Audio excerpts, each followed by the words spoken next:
Soprod et la RTI vous présentent 2 minutes pour comprendre.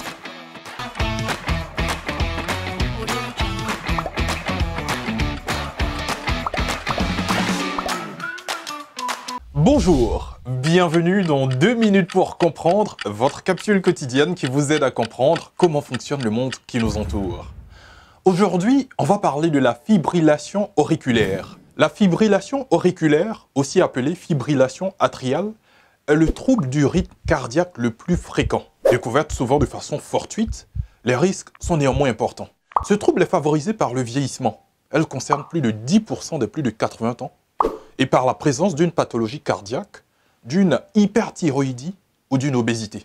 En temps normal, oreillettes et ventricules cardiaques se contractent sous l'effet d'une impulsion électrique au rythme régulier de 60 à 100 battements par minute au repos. La fibrillation atriale peut provoquer plus de 150 battements de cœur par minute. La fibrillation atriale se manifeste donc par des battements de cœur accélérés, des palpitations qui durent plusieurs heures, voire plus.